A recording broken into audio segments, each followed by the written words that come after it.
All right, so first play we're going to look at, 2nd and 2, one of the Patriots' first offensive plays. What's going on, Mike Kadlic? John Yo. Zannis from Patriots postgame show. Patriots roll over the New York Jets 42-10 in a game very reminiscent, Mike, of old Patriots-Jets domination, both in terms of style and execution. You just, stepped on their throat early, and that was that. This game was over early. Drake Maye bolstering his MVP candidacy today with a 5-touchdown performance. And honestly, we could wrap up the show in about 30 seconds and just simply say the Jets blow. And that's it. And I don't know. That's my takeaway. That's my main takeaway of the entire game, John, is they just stink. They didn't want to tackle. They didn't want to. They didn't want to do anything. They're the prosthetic costume. I think you should leave meme of the guy I just don't want to be around anymore. They just didn't want to be here, and it was very clear early on that this is a team whose season has been over for a long time.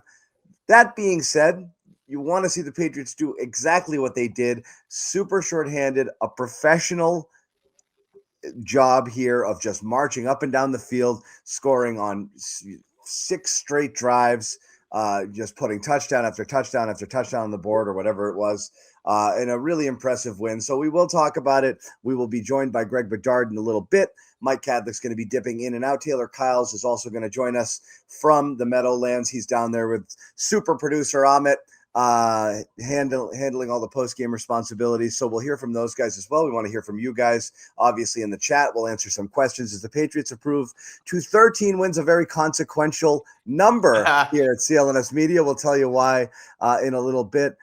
First off, we want to quickly give a shout out to our sponsor. And if I can find it, I'll put it up there. Post-game Prize Picks. Our sponsors, our pals over at Prize Picks, #1 daily fantasy sports app all in North America. You know the deal by now. Pick more, pick less, 2 to 6 stat projections. Download that Prize Picks app and use code CLNS. Get 50 in your lineups after you play your first $5 lineup. And also, Omaha Steaks, there's still time here. You want to send it as a gift in and around the holiday season? You absolutely can. There's a lot of great deals site-wide. Check those out, omahasteaks.com. Use code Patriots at checkout for an additional $35 off your order. And so, Mike, you said it, Jets stand out, but what else pops for you in this game? And again, the Jets being brutal is the story, but the Patriots being as good as they were also is certainly part of it as well.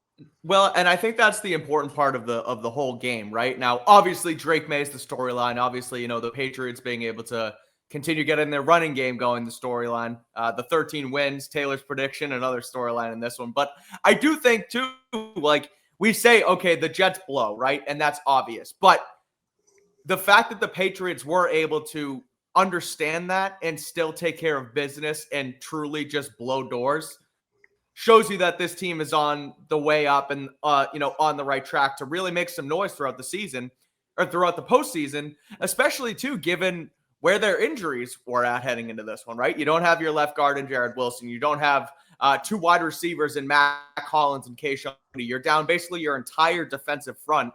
And we saw that the Jets were still able to get a little bit on the ground, which I'm sure we'll get to later on. But these are the games that the Patriots are supposed to go in and blow doors, and that's exactly what they did. Now, there have been times earlier this year where they still come out with solid victories over lesser opponents, but they kind of played down to them a little bit.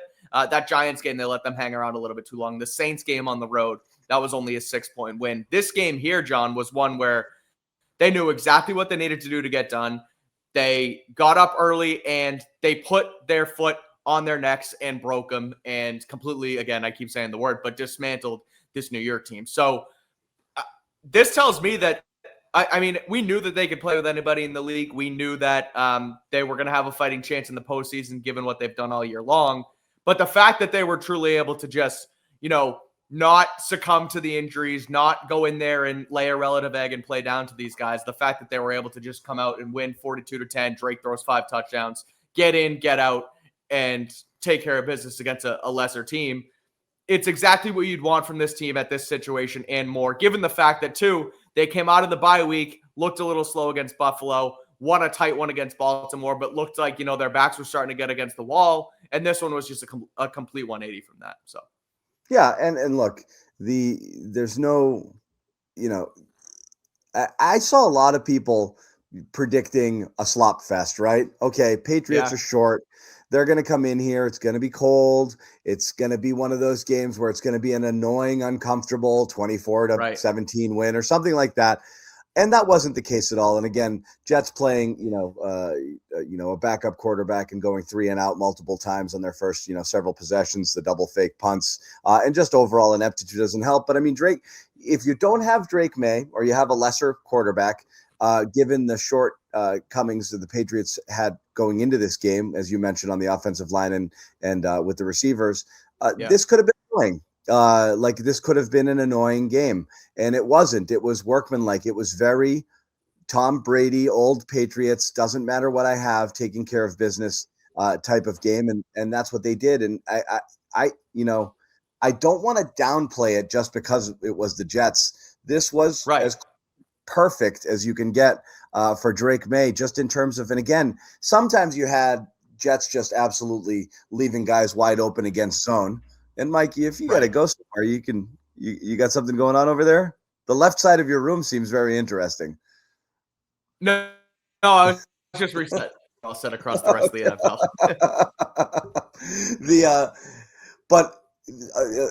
When a lot of those zone plays, you have guys running free, but a lot of it is Drake Maye's putting balls in really, really, really tight spots and making incredible throws. It definitely starts with the Stefon Diggs situation there. And it is interesting. I want to get into Diggs a little bit as well, just in terms of his performance. But, again, Maye, it wasn't perfect. The pocket wasn't squeaky clean. He just stood in there. If there was pressure, he stayed in there till the very last second, and he made the plays. If he had to run, he ran.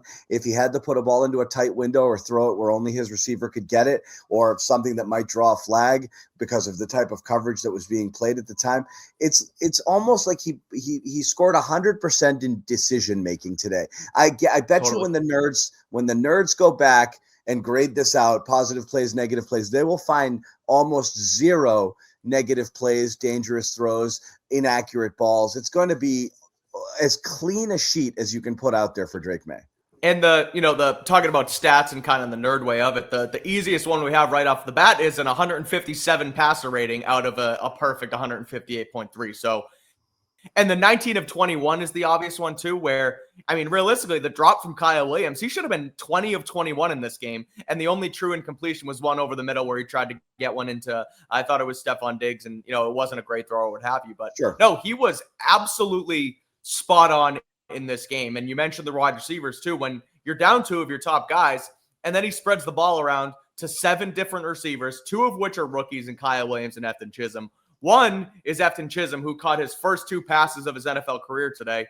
The second one, obviously, being a touchdown in the end zone, or the touchdown at the end of the game there. So he was able to take this offense, granted against the Jets team that isn't the best, as we know. But let's stop using the caveat because it's still an NFL football team, and run the offense essentially to a T, and show that almost it doesn't really entirely matter who your receivers are, as long as you run this offense the way it's supposed to run and have a quarterback as skilled as Drake Maye is to do it, you're going to be just fine, and you can still put up 42 points with relative ease against this team. So Rhamondre Stevenson as well, being your second leading pass catcher behind only Stefon Diggs, he continues to show improvement. He continues to be on that upward trajectory as the season comes to an end.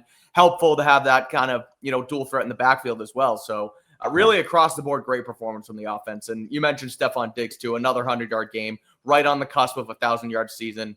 If he can get to 1,000 yards and he's over 80 catches now, I believe, that's more than I expected from him when they signed him in the offseason. Exactly. Yeah. And again, I'll circle back to Diggs in a second. Just quick trivia question for you. Which the receiver, if you had to guess snap counts for receivers, how would you break it down? Who had the most? I think I might have already saw it, so I don't want to spoil you, but it's Kyle Williams.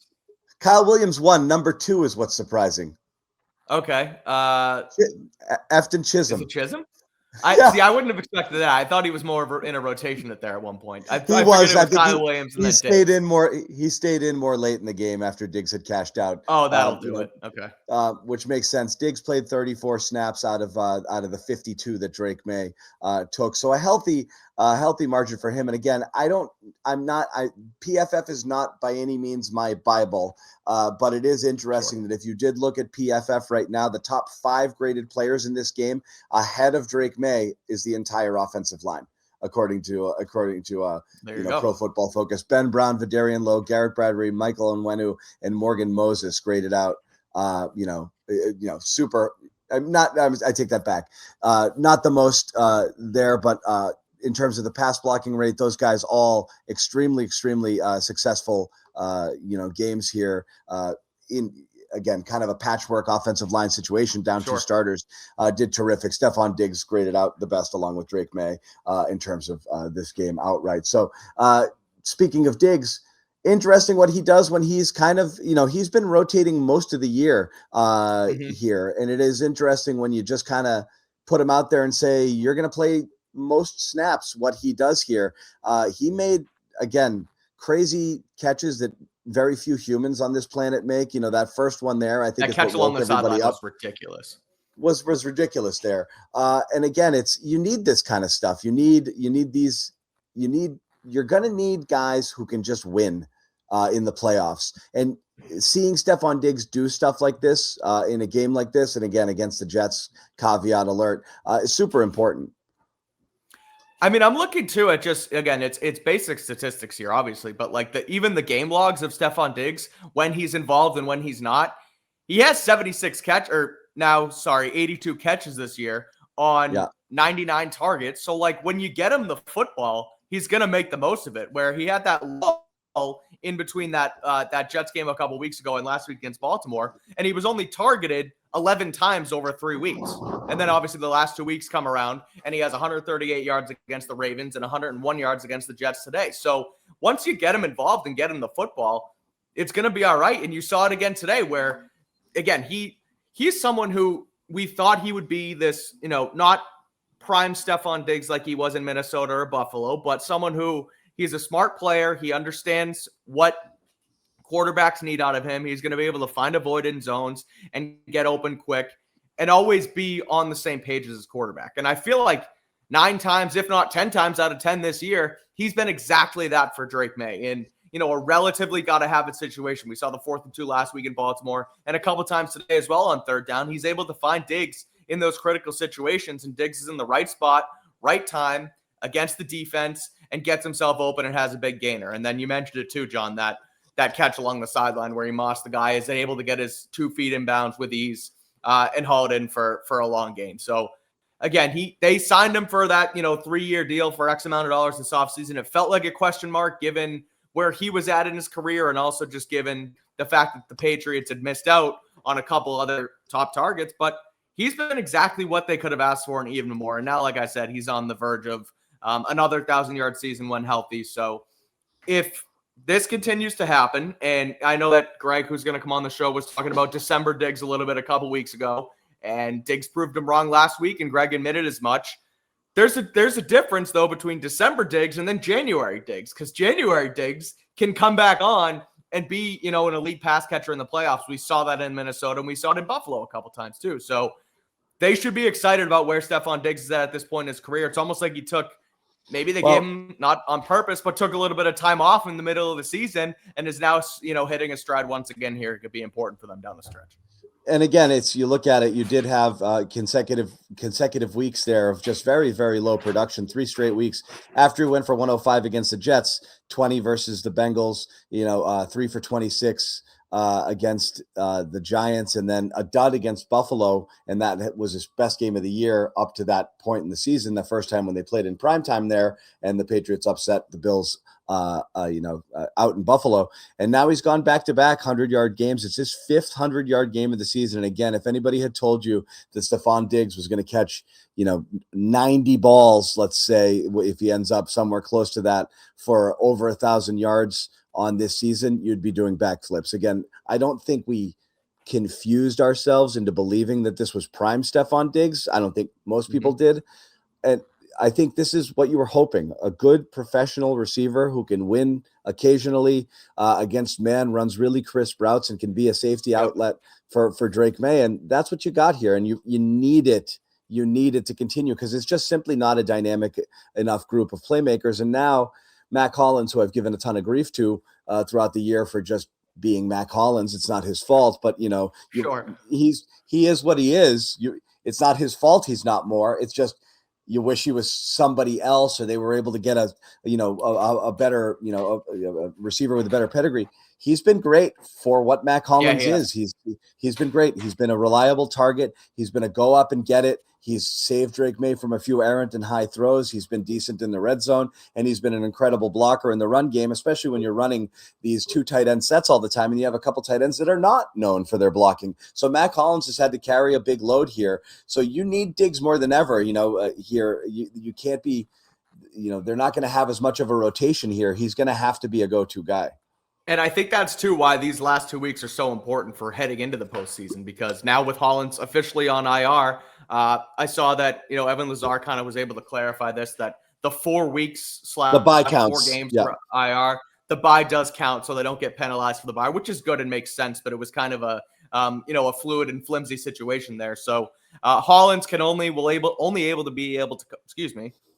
be able to come back should the Patriots make the AFC Championship game. So when you have Diggs on, a relative tear like this over the last couple of weeks, that's massive, because that, the rapport and the trust with Drake starts to build that much more, and that sort of continues to grow heading into the postseason, where you might be down a couple of receivers, but now Drake knows that, when shit hits the fan, I can absolutely go to Stefon Diggs. And there was a time in the middle of the year where that didn't really seem like it was the case. So no, massive for Diggs, and awesome for them to get him back on track this week.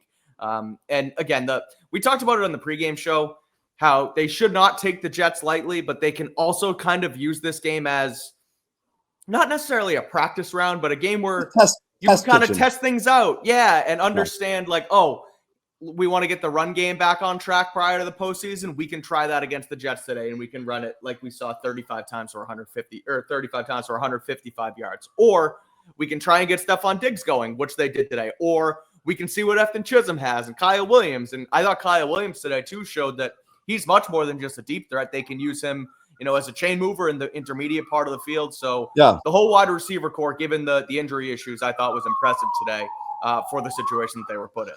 Yeah, and again, Williams ends up being one of the few pass catchers out there who doesn't score. You have one going to Henry and Hooper. You have Diggs. You have Rhamondre, and you have Chisholm catching touchdowns from Drake Maye, but Kyle Williams draws that DPI there, which resulted in a 1-yard run. So he was involved, and there was more there. And again, I like him on those comebacks and those crossers as well. I don't think he's just a running a straight line sort of guy here. So but that's almost what it felt like for most of the year, because the only real pops we've seen from him was the deep balls for touchdowns. And I thought the only thing that sort of didn't help him today was the drop that was one of his only set 2 incompletions. But I hated that.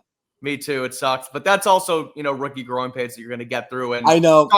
Talking about the test kitchen, though, like, I understand that we thought that Kyle Williams could be more than just a deep threat, but I thought today showed that, again, he can be a chain mover. You can use him on those comebacks. Yeah, he dropped it. It sucks. Rookie mistake. It still would have just helped Drake's. It would have helped Drake's everything. It would have helped the passer rating, the completion percentage, whatever.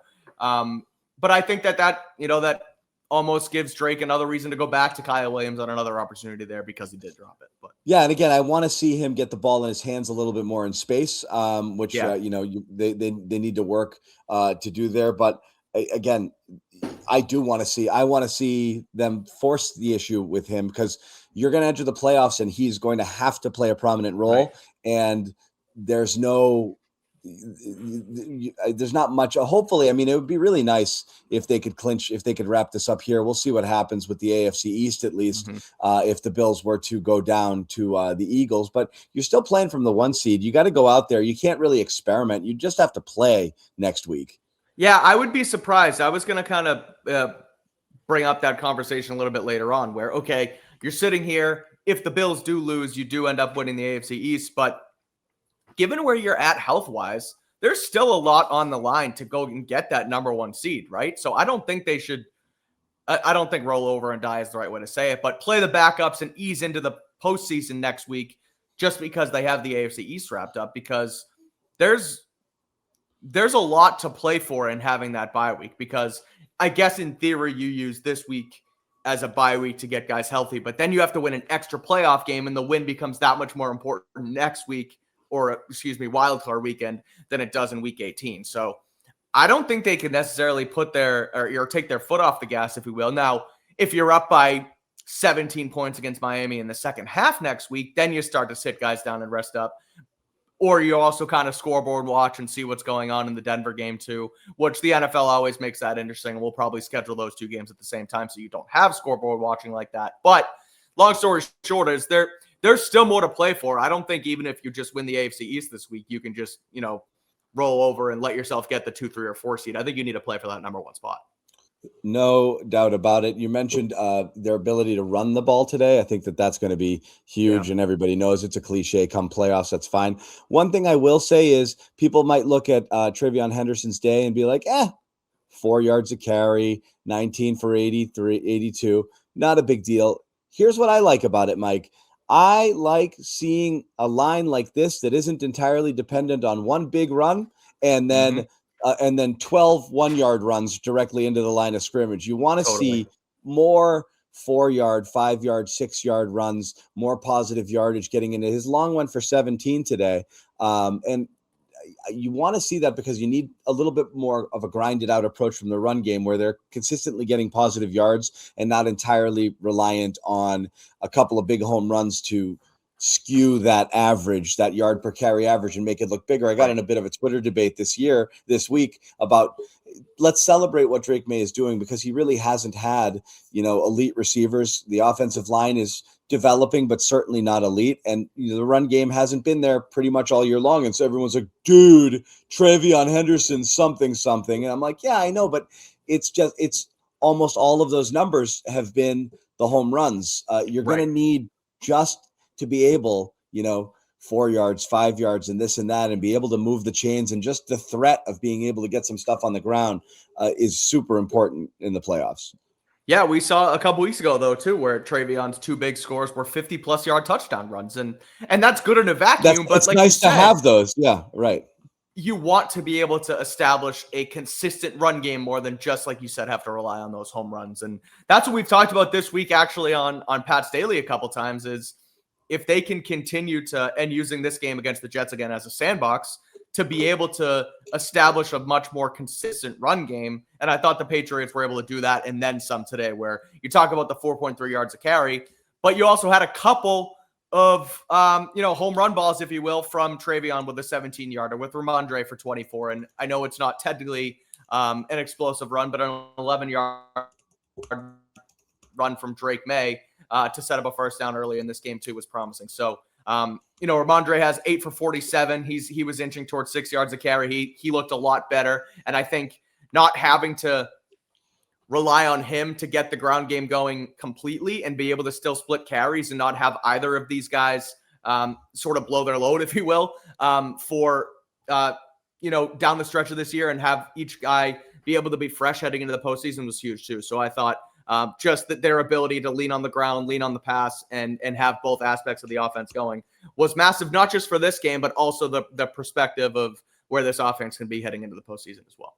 Okay. Mike Kadlic will join us again. We're going to move off of Mike right now, and Mike will be back alongside Taylor in just a little bit. So, Mike, thanks a lot. Before we move on, we do have to tell you about our pals over at Prize Picks. And you know the deal by now. Prize Picks, the number 1 daily fantasy sports app in all of North America. This show, and really all shows on the CLNS Media Network, brought to you by our partners over at Prize Picks. And again, best time of year for sports. You've got it all: bowl games, basketball, hockey, playoff push here as we get down to the end of the regular season and into the playoffs, everything happening at once.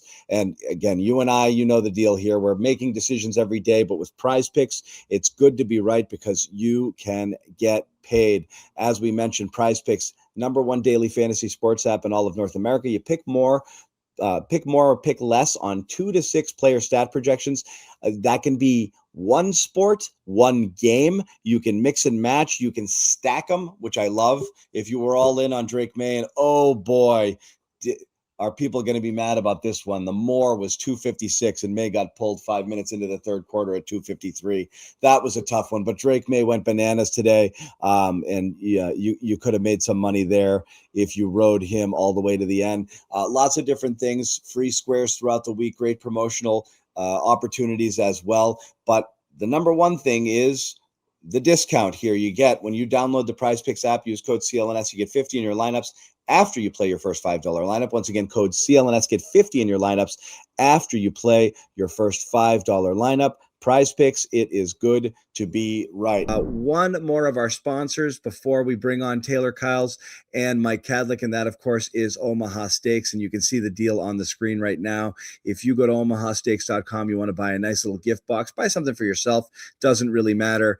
You can check that out, omahasteaks.com, $35 off your order when you go to the site right now. This isn't going to last much longer, so go check it out. Again, Prime certified USDA tender steaks, super convenient. The quality, it's right to your door. You'll get it within 24 to 48 hours. So you can still get it out here before the end of the new year. If you wanted to send it to somebody here who might be entertaining on New Year's, what have you. I personally have already cashed in on 3 separate boxes. One I sent as a gift to my father-in-law. Another was a box of steaks that my family and I enjoyed. Another was a roast, which I made for Christmas. I should have taken pictures and put them up here, but it was terrific. Again, check it out right now. Number one choice of restaurateurs around America and chefs. So you see it on the screen. Save big on those gourmet gifts. More holiday favorites, Omaha Steaks. It's not just steaks too. You can get chicken, desserts, all sorts of different things. Visit omahasteaks.com. Get an extra $35 off at checkout. Use code Patriots. Terms to apply. See the site for details at omahasteaks.com. We're going to bring this off and we're going to bring in this guy, Taylor freaking Kyles. Look at that. I like that shot. You look terrific, buddy. Thanks. Is it just me, or is it the shot, or is it both complimentary, or is it the shine of 13 wins? It is, and again, I think Taylor, we have a video ready for that too. You stole my thunder. We're not going to not talk about it, so we might as well talk about it right now. As Taylor Kyles, again, ridiculed, laughed at, mocked, whatever it was, disrespected, outed as a homer, all these different things beginning of the year. It was bad. I looked back, I quote tweeted my tweet that went crazy because I posted our whole thing. The comments were like ripping Taylor in half, and here he goes. Yeah. This was a credibility robbing statement that he made, that he tried to walk back a little bit. He should have owned it. And here's what Taylor Kyles said at the beginning of the year, during the Patriots schedule release. I think if this is a team that can run the ball first, which they should be equipped to do, that is well coached, which we know that they are going to be, because now we have guys who are in positions where they've done this before. Like, the defense at the very worst is going to have a very effective defensive line. And we're talking about a line with Barmore, Milton Williams, Keon White, Harold Landry, who at the very least is a great run defender and a productive sack guy. And then Braden Swinson, who people are already projecting is going to have a role in this defense. So I just need to know where the losses are that should happen that I haven't pointed out. Because even looking back, like, I could switch some of these around, but I would be forcing it. I don't believe they should be losing to the Steelers or the Panthers or the Saints and Tyler Shuck. If there was even a Derek Carr, actually not. That's a lie. I'm not going to lie.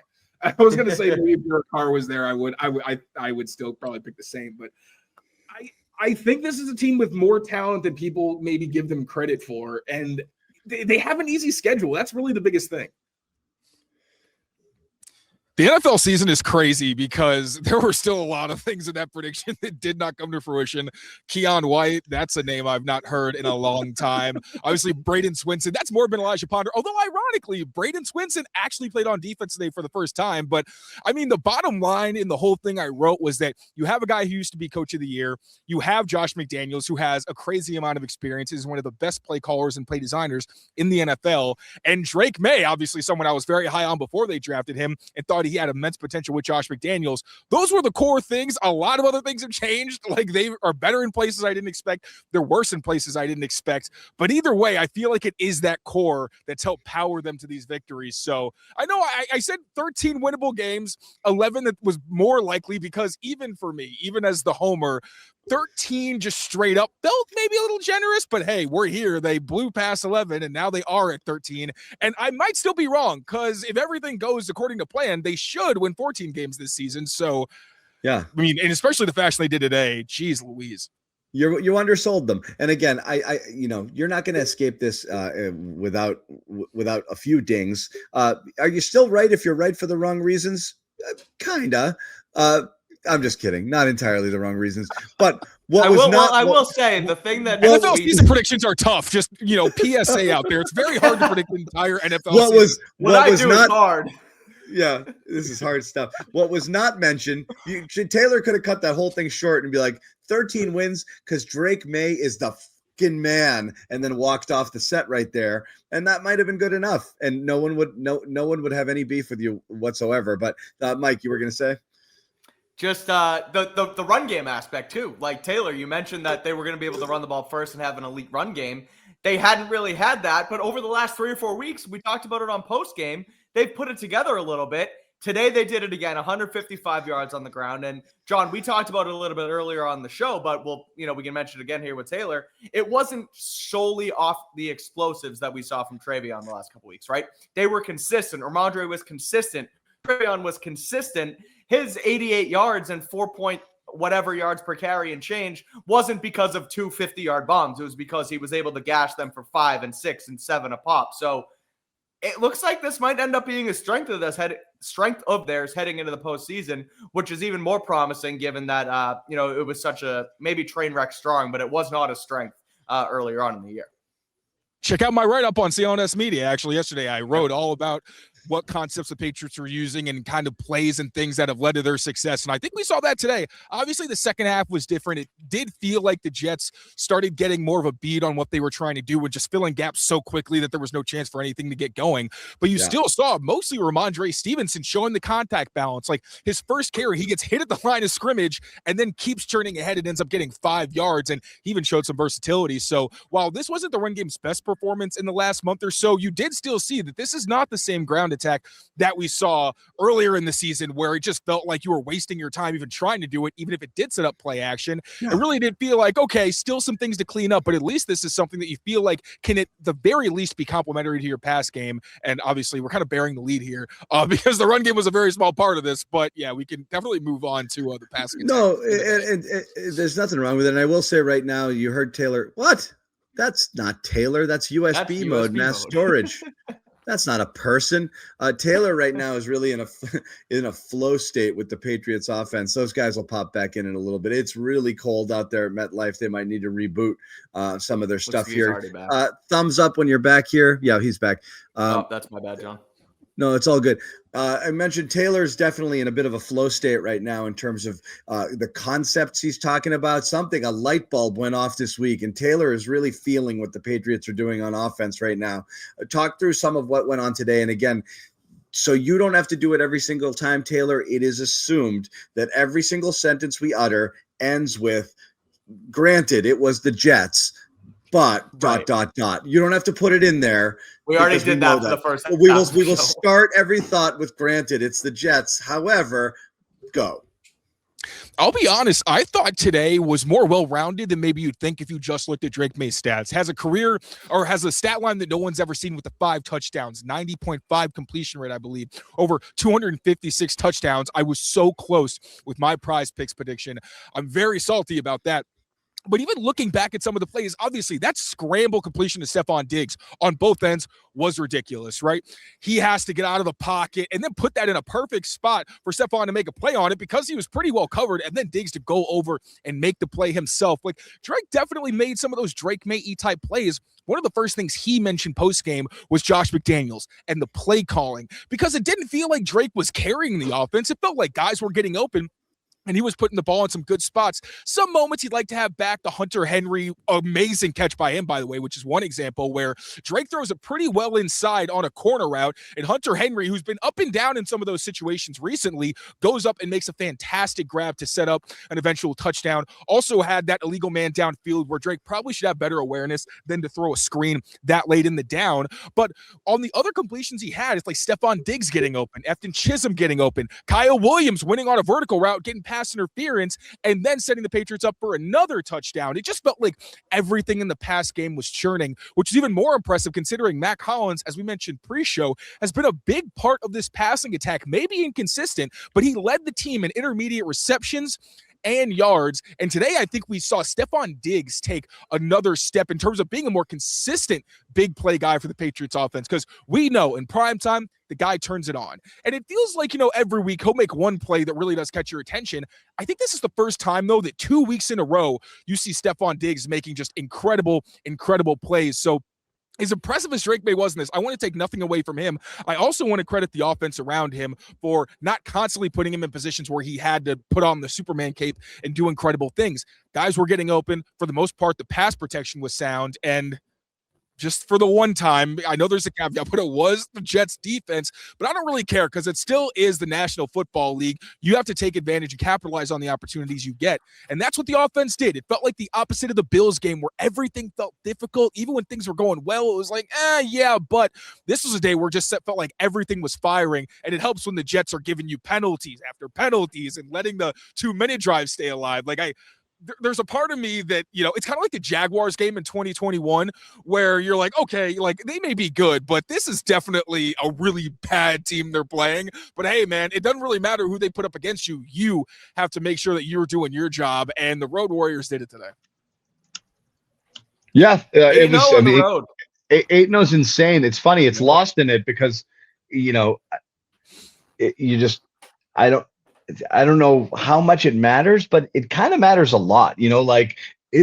That's a really hard thing to do. I don't care how historically bad your schedule is, to never lose on the road. And again, they went to a couple of tough places. There wasn't all cupcakes across the board. That's pretty impressive right now with this one. You talked about Maye and you talked about Diggs here. I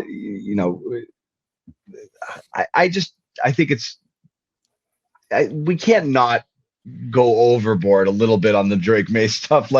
This was a close to a perfect game. And again, even with the caveat of the Jets are the Jets here, I don't know what different he could have done. Greg found one thing to nitpick. And if Greg Bedard can only find one thing wrong with your performance, you probably had a pretty good game. What did Greg say? Was it? I saw it too. When it wasn't a negative play as much as it was he had somebody wide open on a play where he scrambled near the goal line. It resulted in a 3rd and 2 or a 3rd and 3. He put the ball away. He had a ton of time, but he just decided to tuck it and run where he did have somebody open. I believe it was Diggs over the middle of the field. That was his only one. That was his only one he didn't like.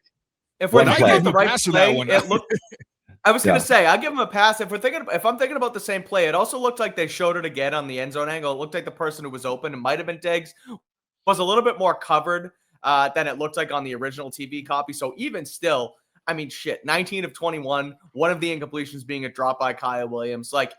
I know you say that it's hard to, overstate how good this game was for Drake. And I know that this conversation has probably gotten old given where we're at in the season. But look, if the Patriots end up with the number 1 seed here, Matthew Stafford maybe loses again next week with the Rams, and they still end up as a wild card team. I understand that it's not, it could end up being a little bit of a lifetime achievement award with Matthew Stafford. But talking about most valuable player and what you mean to your team, I think today's performance just goes to show that Drake Maye is very much, if not the most deserving of the award this year. Because, again, they could have played a decent game against the Jets today, won by a score or 2, 10 points, 7 points, and we would have been more than okay with it because of all the injuries across the board to this team. You were down 2 of your top 3 wide receivers. Your defensive line was a train wreck. And Drake Maye still comes out, runs the offense to an absolute T, throws for 5 touchdowns, has 157 passer rating. That's the most valuable player, when even the rest of your team, isn't that I guess the Patriots have a solid roster and is better than we thought before, but isn't outstanding to begin with. You're down most of your top guys, and you still come out and go balls to the wall. That's an MVP performance to me, and I think he's still in that conversation even heading into Week 18. I don't know that.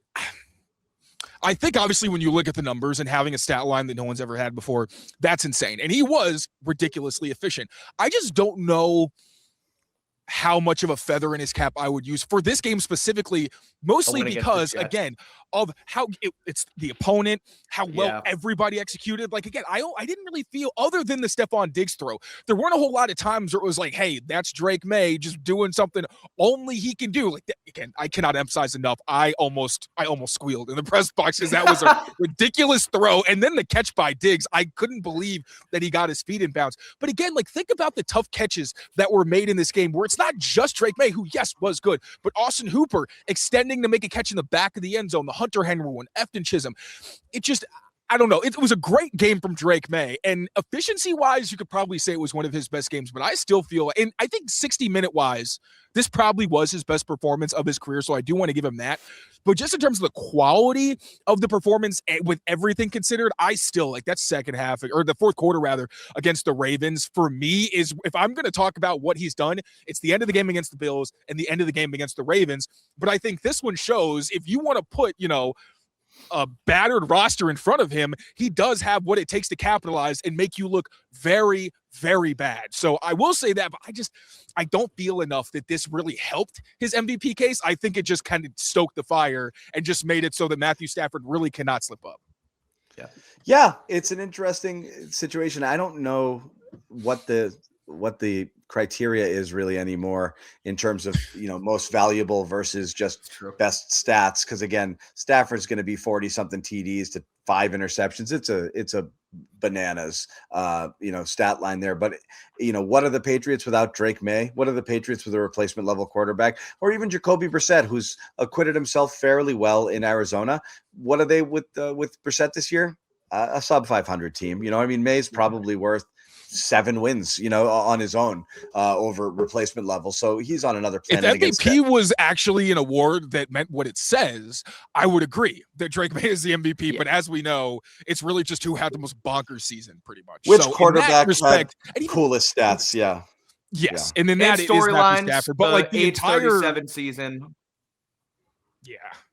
Yeah. And it is the storylines. A lot of it is, even they're both great stories, obviously. But if it were any season but one where Matthew Stafford is continuing to look like he's playing Madden in real life, then I think Drake Maye wins this, and it's not particularly close. But we know that the MVP is not the award that it states itself. Yeah, the competition is going to hurt Drake Maye as well, because again, the Jets. Other observations from today, Kyle. I asked Greg about it a little bit, but your impressions of, we talked about Diggs, but your impressions of Kyle Williams kind of stepping up a little bit more now that Mac Hollins is out. He was out there most snaps out of any wide receiver on the roster for this game. A modest stat line. Did you like what you saw from him and how they utilized him? Yeah, so Kyle, it looked like, basically replaced Mac Hollins as kind of Kayshon Boutte. He really was more the X receiver. I believe he led all of the wide receivers in snaps. So that's pretty much what he did, is that kind of ISO boundary sort of receiver. And I thought he was fine. There was the catch along the sideline was solid. I think he threw a key block as well at one point on one of the big runs. So, not exactly the big performance. I thought this was a game where he could really pop off. That didn't necessarily happen, but obviously when you have a game like this, I'm not going to complain. Who I would rather highlight, though, is Efton Chisholm. I did not think he was going to play quite as much as he did. And if anything, it was kind of flipped, where I thought that he would be more of Mac Hollins on early downs and run situations. That was what we saw against Tennessee, where really when he was in the game, it was more to be a blocker, sometimes do the Mac Hollins stuff where he fakes a block and then goes out on a route. But he played a ton, and especially in passing situations, like that 2-minute drive. Demario Douglas obviously had the hamstring injury, but that is even more impressive that Efton Chisholm was able to take on so many snaps. And in obvious pass situations, 2-minute crucial downs, was that kind of outside receiver to that 3-man side or to the tight end side, and was able to play a ton of snaps. I didn't really think he was going to play this much. Obviously, we all like Efton Chisholm and would like to see how he plays. I can't wait to watch the tape. But the fact, I love how his touchdown, just the entire storyline around it. One, the play before, they run a mesh where they get Rhamondre Stevenson out of the backfield kind of crossing. He sets Rhamondre up for a big play that sets up his touchdown, and the touchdown for Efton Chisholm was actually an almost identical play, and I think about an identical concept to his first career route. And I remembered because it was a play action against the Titans where he kind of goes upfield like he's about to block and then goes on a corner, where I was like, I wonder if they wanted to get him the ball there and it just didn't work out. So when I saw this, the kind of alarm went off in my head. I was like, oh my God, that's the exact same thing. And I looked it up and it was, and I asked, he didn't even remember that it was the same route, but very cool. And I feel like it kind of sums up what you expect from Efton Chisholm, where he's going to do the dirty work. He's going to do all the little things right. Mike Vrabel even mentioned that Chisholm's been catching touchdowns on Friday, like all season. And this is just the first time that we actually get to see that work put in. Stefon Diggs said he's been really hard on Efton Chisholm and like staying on top of him, as we know he is with a lot of these younger guys, kind of ripping him and everything. Said Chisholm had to give him 10 push-ups on the sideline for slipping on the slant, where it looked like I thought he was going to house that thing, and then he got a little bit of that Pop Douglas turf monster and slipped up, unfortunately. But yeah, I want to give a big tip of the cap to Efton because he hasn't played nearly as much as a Kyle Williams and stepped into a much larger role that I wonder if he was expecting or not, and was able to produce. And I can't remember a single snap where he stood out for a bad reason. So Kyle Williams, solid performance. Glad to see that when he needs to, he can at least be on the field and not be a weak spot in the offense in that more like true starter role. But Efton Chisholm specifically being able to make plays in a really big sample size that we haven't seen from him before was very impressive.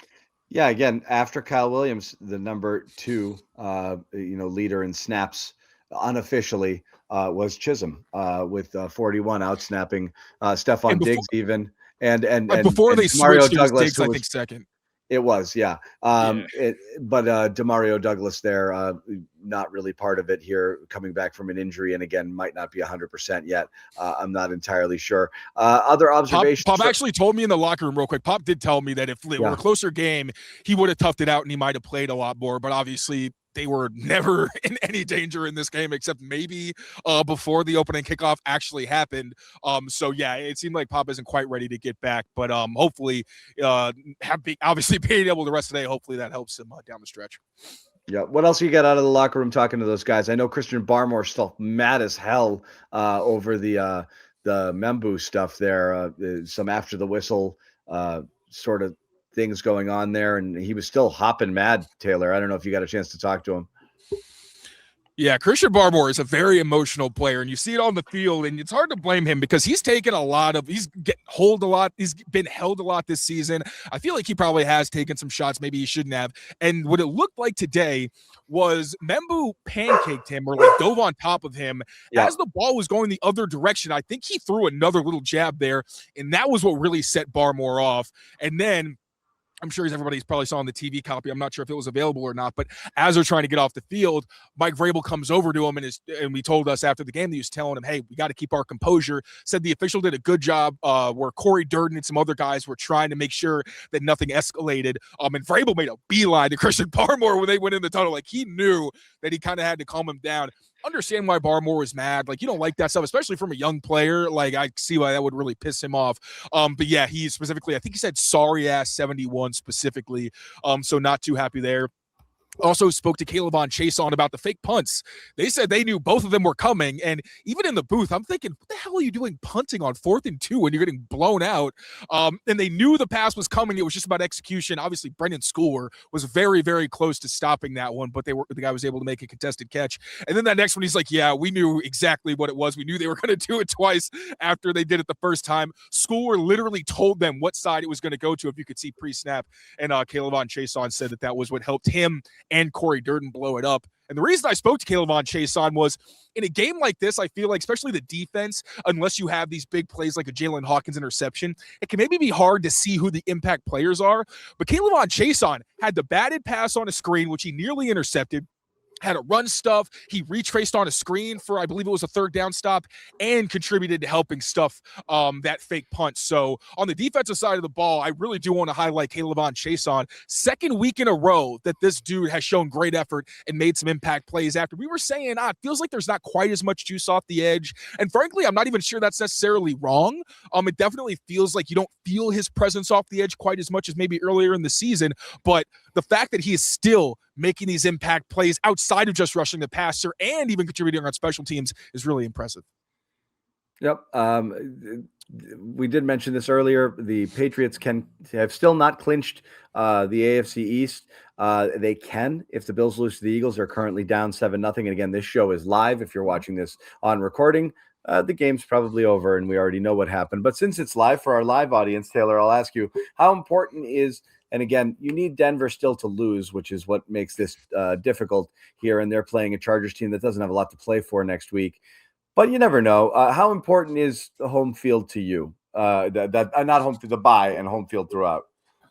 The bye is massive. I mean, the injuries just continue to pile up. I know Jack Westover was questionable to return with an ankle injury. He told me he'd be all right, but you never know. Like, sometimes these guys feel fine. You can wake up the next morning, feel completely differently, a la Mac Hollins, what it seems like. Obviously, that's another one we don't really have a ton of context, but have to take that with a grain of salt. Having another week to get healthy, especially Milton Williams wasn't able to play today and maybe kind of get his legs under him. That's probably going to be next week. So the bye week would be huge if they're able to get that. When it comes to home field advantage, I think it is still an advantage because we know Gillette starts rocking in a playoff atmosphere and can be a really hostile environment. So I don't want to kind of undermine that, but there are road warriors. And I think there's an element to this team where when their backs are against the wall, they do play some of their best football. Like Stefon Diggs talked about how this week Mike Vrabel was really getting on them about finishing. I wonder why 2 weeks ago, obviously, like you're in a good spot like this and you weren't able to finish. And I made sure I used plenty of caveats at halftime before I got too excited. So I wouldn't mind them going on the road, to be honest. Denver wouldn't be fun. That's probably the one place where I really hope they don't have to end up playing. And obviously, you know, if they end up with the number 2 seed, that's really the only place they would end up going on the road. But I wouldn't really mind it. I do think that they are able to compartmentalize and maybe kind of kick into an extra gear when they're away from home. So home field advantage would be sweet. But the only thing I'm really hoping for is that bye, because these guys got to get healthy if they're going to make any kind of real push, I think. And I'll quickly add in there just with this week 18 coming up and kind of if they could take it easy this week versus the bye, I get that too, because you want to get guys healthy so they can kind of use this as a de facto bye, if you will. But it obviously becomes that much harder to win 3 games in a row to get to the Super Bowl instead of 2 on the opposite end, where if you just get through week 18 with a win, get to halftime, beat Miami, and then all of a sudden you score watch and you see that LA is somehow able to take down Denver, you end up with that 1 seed. You rest guys up a little bit next week, and then you still have the bye on the back end. I think you're much better off than saying, you know what, hypothetically Buffalo wins today or loses today. Then you sit, which I don't see the score with me right now, but I think the Eagles are keeping it close right now. It gives them almost okay, we won the division. We'll have home field for at least 1 game. Maybe we can rest our starters or rest some starters next week. I still think you're better off getting the bye week than using next week as that de facto bye. Yeah, and you would hope that the Dolphins would kind of roll in similarly, you know, to the Jets. Eagles are up 10-0 on Buffalo right now. Yeah, at the end of the year here, but Miami put up a spirited effort with nothing to play for in the Battle of Florida against the Bucs today. They've been a mess, but still, after getting thumped in Cincinnati, I thought they had packed it in for the season. So I'm not sure what we're going to see out of Miami next week. But again, it's one of those where I don't think you need all your horses to be able to come away with a victory there. So I'm not super worried about them playing injured guys and going all out for the 1 seed. I know that's something that Greg had mentioned.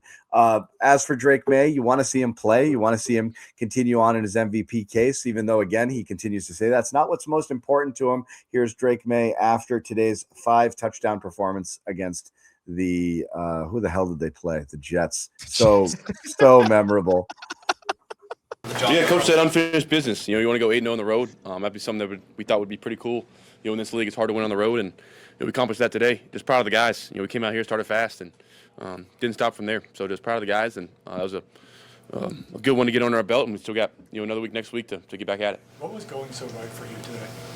Yeah, I think just I think one of the coach the play calling. I mean, it's getting guys open, guys run the right routes. With the right at the top of the route with the right feel for zone. Feel like I was throwing it pretty good, and from there the guys up front keep on blocking their butts off and give me time to make plays and extend plays and find guys down the field. Drake, how many? You got your first snaps here last year. Yeah. Can you just reflect on the player you are now, the franchise, the team this is now, even when you think back to that night? Yeah, I was thinking that in the fourth quarter. I remember my first, my first action last year is pretty funny looking back. The stadium was pumped for that Thursday night game, and it's kind of a full circle moment, just of how far we've come, and kind of the flip side of things, this year compared to last, and how much fun we're having out there, and even had some fun last year when I was got my first action. It was still pretty fun, but I think just chose in.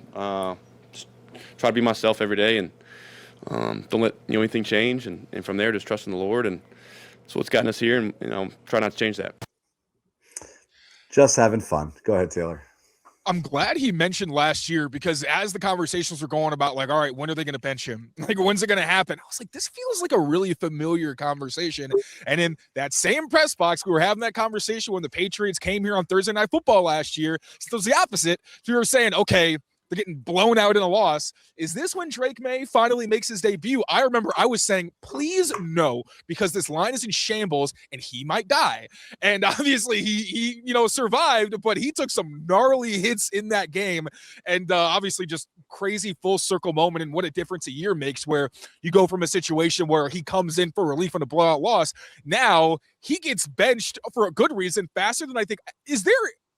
there has to be some kind of stat for the earliest a quarterback has ever been benched in a game. When did Brady get benched, actually, in that 59-0 game against the Titans? Did he even play in the third quarter? It's a good question. It's interesting to look at, too, because there's also times where, like, again, like I was saying earlier, teams will be up at halftime in, like, a Week 18 game. And since it doesn't really matter, they'll bench the quarterback a little bit early. But this was not that. This was just a straight-up belt to ass benching for Drake Maye. And like, I don't know if I've ever seen one that early. Did Dobbs come in with like 5 or 6 minutes left in the third? Is that where it was? Yeah, because I remember being like, okay, score one more time, like before the Jets, or as long as the Jets don't score, really put it away. And that's, I think, exactly what happened. They just walked down the field again, and then Joshua Dobbs very quickly came on and still went down and got into the red zone. Right. Yeah. Crazy. Mike Kadlic's got a boogie. We're going to wrap it up with Taylor Kyles in a little bit. So we're going to say peace out to Mike. Thank you. Good stuff, guys. See you tomorrow. Thanks, Mikey. Feel better, buddy. We did talk about the MVP case for Drake Maye. Mike Vrabel was asked about it as well. And here's what he had to say about it. Drake threw 5 touchdown passes to 5 different players. Do you feel like you were watching the MVP of the league today? Oh, well, I certainly they don't give me a vote, but I would. There's nobody else that we want as our quarterback, or that I want as our quarterback. And so to be able to do that, and as the plays go through the progression, somebody asked me this week about progression and different things. I said, just throw to the guy that's open as soon as you work through your progression. And I think he did that, and some really good designs, but also some great execution. That's a say about Drake's performance, and he was able to do that, as you mentioned, with a depleted offensive line and depleted wide receiver core. Well, I mean, all those guys have played. I mean, the wide receiver core, Chiz has been catching touchdowns on us on Fridays the entire year, so it was good that he got one in the game, because he's caught plenty of them on Fridays. And, Ben did a great job. Verdarian did a great job. Those guys, have been in there, and Verdarian's been in there for the last couple weeks, and Ben's ready to take advantage of his opportunity as always. So got a great effort from our veteran guys, from Diggsy, and great effort from everybody. On and on it goes. Anyway, everyone was awesome. Speaking of the Drake Maye, the MVP stuff, Mike Vrabel shot onto the field with dad energy when Drake Maye got on that late hit penalty. He was like, my boy. Yeah. And he went flying out there, and then he saw him get up, and he's like, okay. But, he knows. He knows. Normally coaches with young quarterbacks, they try to pump the brakes here. Vrabel gave up on that less than halfway through the season. He's like, yeah, man, the guy's fucking really good. Vrabel's done like the perfect amount where he's not Brian Daboll, where you're like, does Jackson Dart feel safe around this man? Where it's like, it feels like a little bit much, but it is really cool to watch. And for someone like Mike Vrabel, who I think he is very open with us in a way that maybe we didn't expect, But obviously, like you said, he probably still wants to make sure guys are humble, doesn't want people's heads to get too big. But there have been a couple times where he's let it slip of just like, I remember on the TNF set where he's like, I got to remind myself, this kid is 23 years old, and it's crazy what he does. And how many times do we come onto the show and say it's very difficult to judge Drake Maye's performances because he has such incredible highs that it makes some of the misses look like, bro, you're able to make these insane throws and just go like entire quarters or halves without missing a target. And then when it's an egregious miss, you're like, all right, where'd that come from? And you want to analyze it, but also you don't want to beat the kid down for it because it's a pretty understandable mistake for a young quarterback who's doing things that he has no business doing at this point in his career. So for any quarterback, riding the high of the season, yes. For any quarterback, that's the thing. He's judged to an almost ridiculous standard. I've been saying this all season long. It's like you watch the best guys in the game right now. You got to go watch, Josh Allen, any game when he puts up a monster stat line, and you'll be like, there's 10 plays that he absolutely did something stupid and that could have cost them, and he should have done this, and he did that. Even the second half of the Patriots game, the first one when the Patriots won, Josh Allen did like 12 things wrong. He's still Josh Allen, but he made a lot of questionable decisions, left the pocket early, missed open receivers. So again, to play a nearly flawless game every week you get another stupid stat. And in this week it was first player ever to throw for 250 pass yards with 5 touchdowns and a 90% completion percentage in NFL history. So it's like Drake Maye keeps having these weird, no one has ever done this before sort of moments with his or accuracy. No one since Tom Brady or some crazy measuring stick like that. so it almost gets it becomes tiresome to talk about it, but we're really witnessing something special right now. Taylor, final thoughts before we wrap it up? Go ahead. Really quick, just because I think this is relevant for Drake Maye, one thing I have to keep reminding myself of when he does have any mistakes, and I think last week against the Ravens really showed it. I always think back to that Saints game that the Patriots played back in, I think it was 2013, that year where they had Dobson and Kembrell Tompkins, or maybe that was 2012, I don't remember. But how Brady threw an interception that should have completely ended the game, and it was one of the worst interceptions I've ever seen him throw. But most people don't remember that play because at the end of the game, he goes down the field and actually wins it. So it really is not a lot of the times about how the game goes during it. It's all about, okay, can you buckle up and finish things when you need to? This was not one of those games, obviously. This was a fantastic Drake Maye performance. The kind of putting into perspective that, the guy that he keeps getting compared to, the GOAT, also had games where he made horrendous, even Super Bowls, where he makes horrible mistakes and throws interceptions. But by the time it's crunch time and he really needs to play his best, he does. And Drake is so young. He's got a lot of career left, but we've at least seen that ability from him on top of games like this, where if it's an ideal circumstance, he can completely eviscerate the team across from him.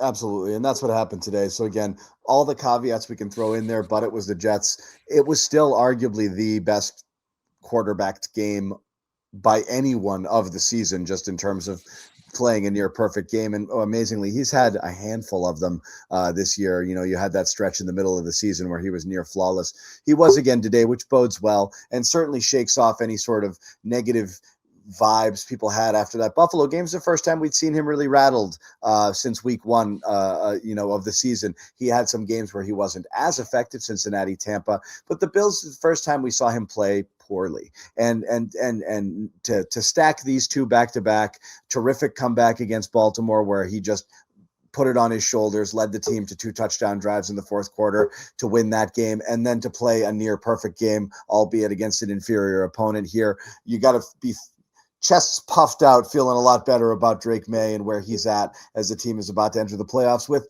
sorry, Taylor, probably 14 wins, not 13 wins. You sold them short, my friend.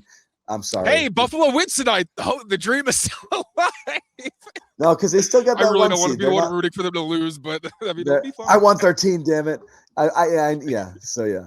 So again, good stuff here from Drake. Good stuff from Taylor as always. Good stuff from our boy Amit on the field there, holding it all down, multitasking. Bailey Kennedy behind the scenes. Thanks to Mike Kadlic. Thanks to Greg Bedard as well. We're going to give you just another quick shout out to our sponsors, starting with Prize Picks, #1 daily fantasy sports app in all of North America. Pick more, pick less, 2 to 6 stat projections, win up to 2,000 times your cash. Download that Prize Picks app. Use code CLNS, get 50 in your lineups. after you play your first $5 lineup. Prize Picks, it's good to be right. And Omaha Steaks, still plenty of time to send out some gifts. There's some great gift packages on the site right now, heavily discounted on their own, but when you enter the code Patriots at checkout, you get an additional $35 off your order at omahasteaks.com. Terms do apply. Once again, Patriots win to improve to 13-3. Who would have thunk it? That guy, and only that guy, Taylor Kyles. He deserves the victory lap that he's going to be taking for the rest of today, as the Patriots now are in really solid position to at least win the AFC East and see what happens with the Bills game, potentially home field as well as they enter the postseason. Thank you to all of you guys watching at home and listening and commenting and all of your stuff. You can, as you know, subscribe to the Patriots Press Pass YouTube channel. For more of our content, check out clnsmedia.com for Taylor Kyle's written work, and then follow Taylor on Twitter for endless, ceaseless analysis on any and all football matters, Patriots and all NFL, and also some, good stuff about the occasional television shows, politics, plenty of things. You got it all. Oh my God, you're gonna get me in trouble with this outro. No, it's all there. Thanks again, guys. Trying to find the outro here so I could say goodbye. Thank you, guys. We'll see you next week. Patriots season finale against the Dolphins. We don't know the time yet, but we will be here after the game.